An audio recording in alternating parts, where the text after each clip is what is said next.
Let's go in and create filament resource. And we're going to call this article resource. And we're going to use, in this case, the title attribute will just be title.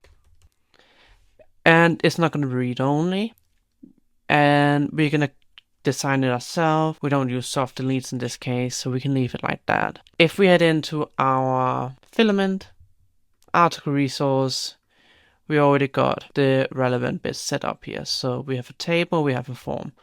Let's take a look at how we can start creating an article now. Now we got this article resource created. In here, we run into a problem here, which is article resource not found. So let's see what's going on here. We've named it article resource, so we just need to call it article and not article resource. So if we head in here, get rid of this, change it, and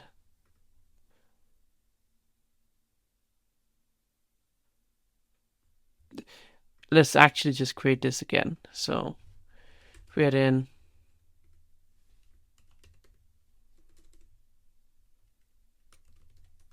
add models, what's it called? Title.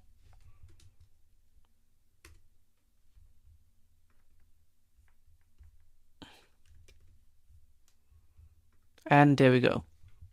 So the first thing I want to go ahead and take a look at now is this article resource in here.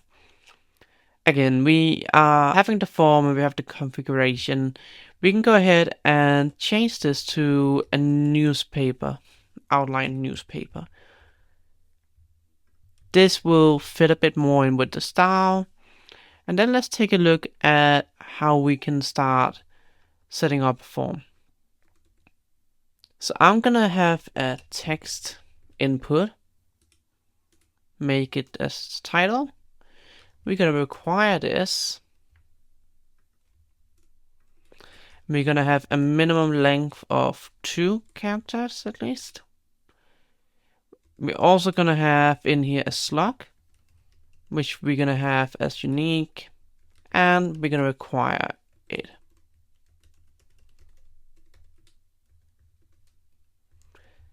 And for now, let's just take a look at how this looks. Great. So we have them side by side. Now we have the ability to essentially add in some more fields in here. Now the next thing I think would be nice to have is a rich editor.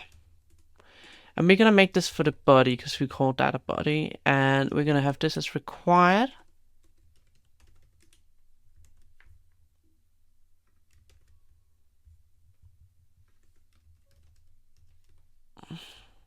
And we're going to require the full span of this column. So it takes up all of this here. This is great here, but we don't want this body to take off half of it, because when you write text, you may have a lot of input to add in. So for consistency, I'm gonna put these onto new lines. You're gonna add in a label here and call this article content. In here, we should add some helper text. We can just have this as, let's say, this is the URL for the article, e.g. article / your slug here. There we go. So we have some helper text just for clarity for people who may not be technically expertised. And then the other thing that may be interesting to sort of look at here is how can we essentially easily slugify something. So I think that's the next thing we need to look at. So we can essentially have the title. Once I enter some text here, so for example, hello world, that will print out as hello world. If I add in an exclamation mark, it wouldn't add it in, and so on and so on. So we basically can have a clean URL. Alright, so with this title, we don't need it to be reactive. So if we go in here and say required instead, and then we go ahead and say after state updated JavaScript, and in here we are gonna have some JavaScript pass through. So I'm gonna copy and paste this, and we're gonna take a look at exactly what's going on here. So what happens in this case is that we get this function slugify. We return text to string, normalize it. We replace anything that may not be slug URL friendly. We trim it. We replace it with dashes, and we put it to lowercase. And then we set the state of that component. So what we need to do now for the slug component is in here, we're gonna make this unique, but we're gonna also have ignore records as true. And that should actually be it. So I'm gonna go ahead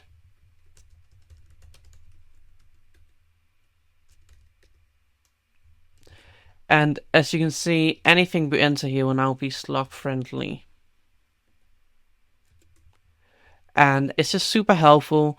Now there's other ways you can do this. You can also do this using PHP. That's just a bit slower, and that's why I prefer to do it with a bit of JavaScript on here.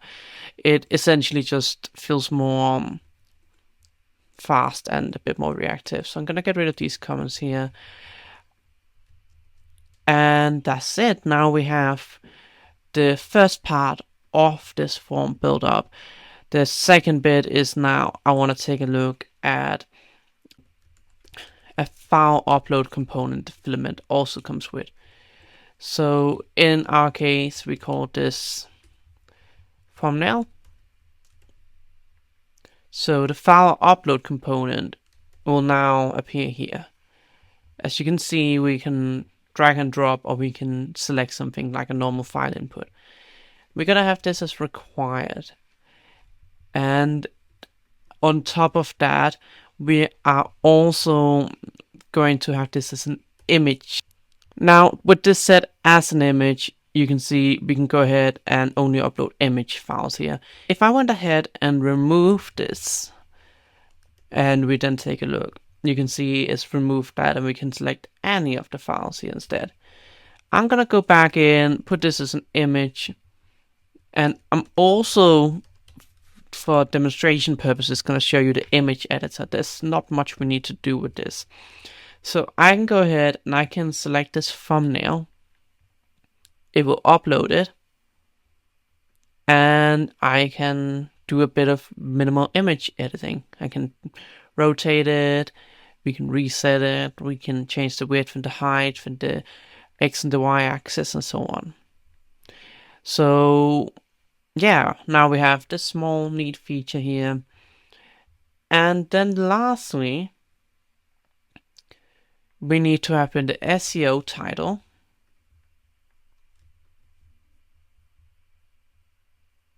Which we can have here.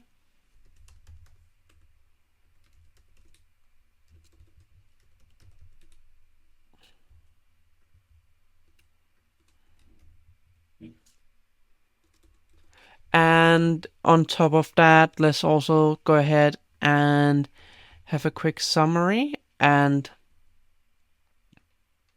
I think that should be it.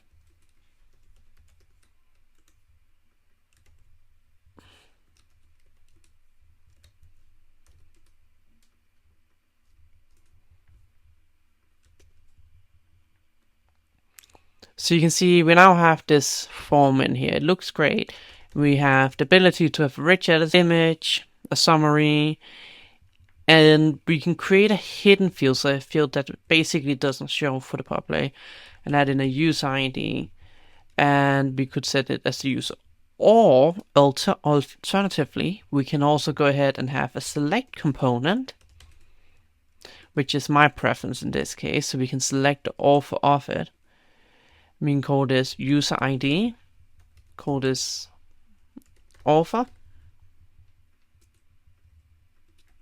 and we can say the relationship should be the user and the name. So these are the components in here we essentially using.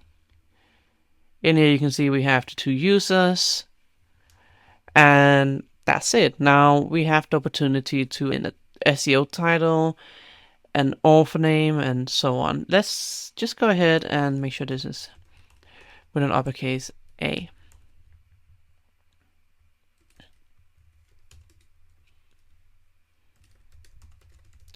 Let's just a summary appearing on article cards, and as SEO meta description for search engine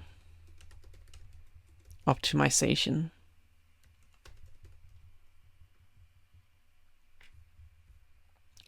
So that's all for this video. If we try to create something,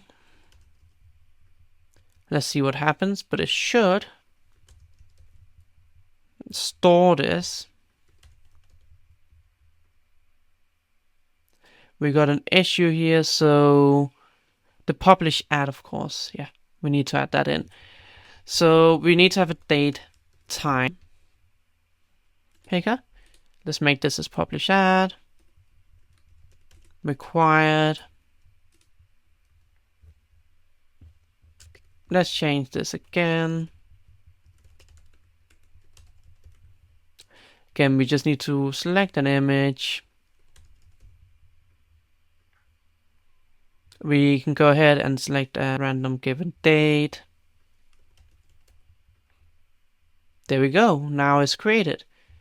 Now, obviously this doesn't look good with the table, but we will look at that in the next video, and we also look at how to make this form more organized as well over some of the next few videos.